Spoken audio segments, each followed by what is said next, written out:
The people who come to our institute to learn the techniques that we have to teach with regard to life between lives under deep hypnosis are looking to gain a new insight as to the purpose of our existence here.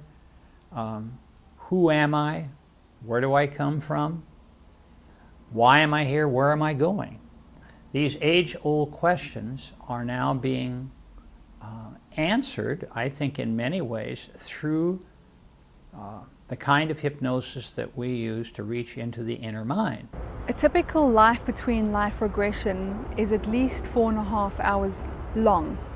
And the reason it has to be so long is because one needs to achieve a certain level of trance depth in order to access the superconscious mind. Now, the superconscious mind is the mind that has the soul memories. The physical body has a mind of its own, a type of physical ego, and that this physical ego is quite different to the soul's mind or the soul's ego. So the challenge for the LBL therapist is to attain enough trance depth to bypass the conscious mind and its ability to interfere with the superconscious mind. So here you have your soul's memories trying to come through, or your soul's wisdom trying to come through, and the human body and the human mind often is like a bouncer preventing those deep thoughts or those deep wisdoms or truths from coming through. Going to bring some beautiful energy into the room because Nancy's here, she's doing a great job. We've got Michael here in the wizard's chair. We've got Bob just settling the energy here in the middle. And this is really... Take those breaths. Take a moment just to observe any of the thoughts that are running through your mind. People are dying around me. People are dying. Yeah. And what are you doing?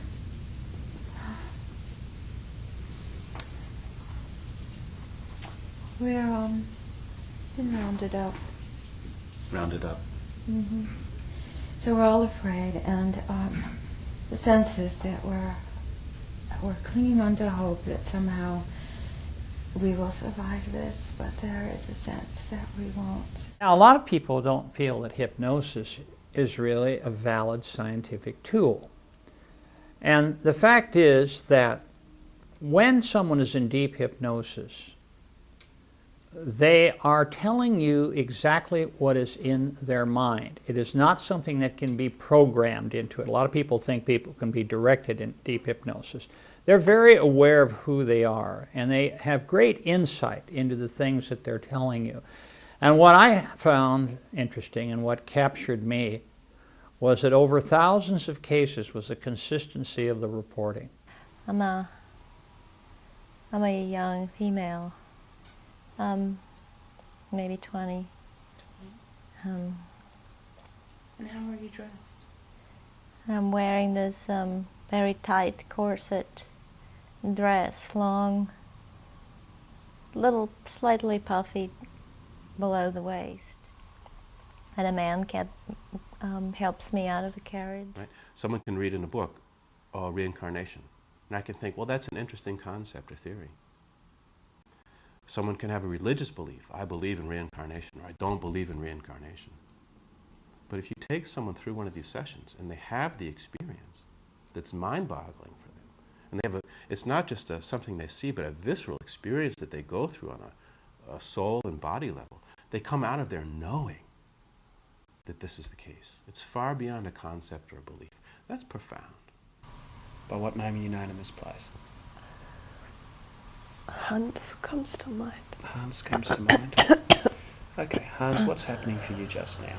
Just allow yourself to let me know, and I want you to feel yourself becoming more comfortable, knowing that you are here with me, and that your lungs are clear and breathing fresh air. Just understand that, Hans, for me. I'm on this ring drifting in this cold water and this huge ship above, but I'm drowning.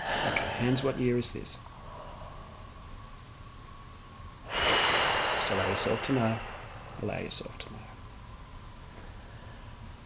I hear 1872. Okay, just allow that to settle. Don't try too hard, just allow it to come. That's it. So typically it starts with an induction. then a deepening of trance, and then we use this lifetime through current life age regression as a way to warm the person's mind up, making it ready and available to superconscious memory. Then from the current life we go back to the womb, where the person is able to recount and recall the experience of being in the womb as a fetus. And then from the womb we move back into a past life memory, specifically looking for the death scene, because we have found that through the death scene the person's mind is more easily able to open to their soul memories. So the person passes through the death scene, starts to experience themselves as a soul, remembers what it is to be a soul, and then there is usually a sequence of events that are quite similar for most people, although they can be in different orders. What can you see ahead of you? It's like the Milky Way in 100-fold. Okay. Good. And I'm a shooting star which is shooting up. Okay. Some kind of orientation where they are met by a loving soulmate, a friend in spirit, or their teacher or their guide in spirit. And from then on there is an orientation as well as a debriefing of the life that they have just lived. And then the soul moves into the normal activities of the spirit world. Sometimes this might involve some kind of celebration where they are reunited with their spiritual friends and family. Sometimes there's even a bit of rest. Very often the soul, carrying the baggage of a human experience, needs some kind of healing on the other side to fully acclimatize to its soul consciousness.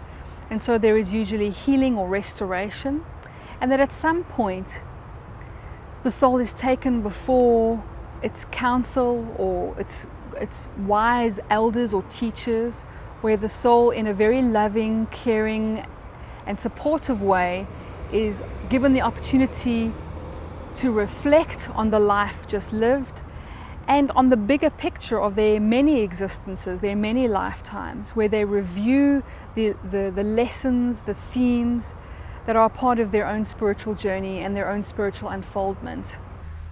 Oh, I was a hero. They think I did great.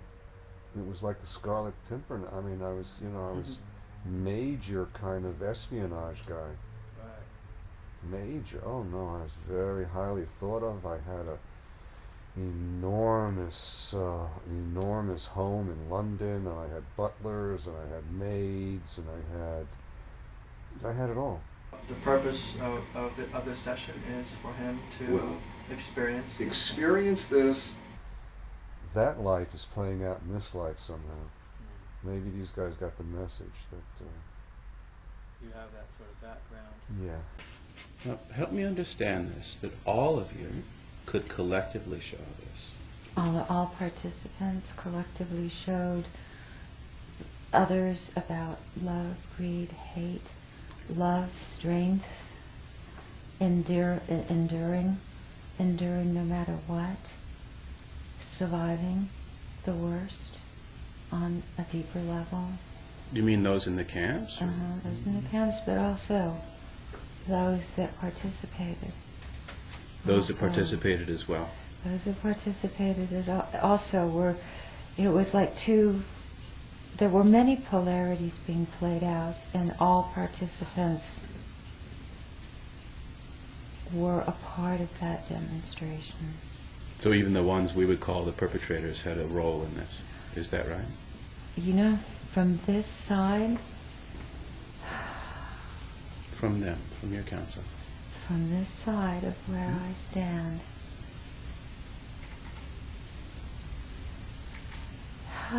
it was much easier to be the victim than the perpetrator. And I know that sounds really harsh, Don't judge it. but it was much harder because the pain of a soul, even though everyone agreed, the pain of knowing that you could cause such suffering, tear apart people, was unbearable for many of them. The structure of the spirit world, and there's definitely it's not just a few clouds and people playing harps. It's nothing like that.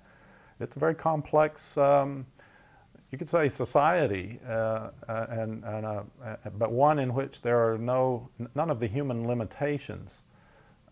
You don't have the human needs. Nobody can hoard the jelly beans or the gold. There isn't anything to hoard. There's no power to hoard. There's not really a hierarchy, although you have very advanced souls and souls that are ranked beginners. Souls don't see that as a hierarchy. The very advanced souls, part of becoming an advanced soul is becoming more and more and more selfless and humble. And they don't see themselves as one bit more important or special than the youngest of souls. They just don't see it that way.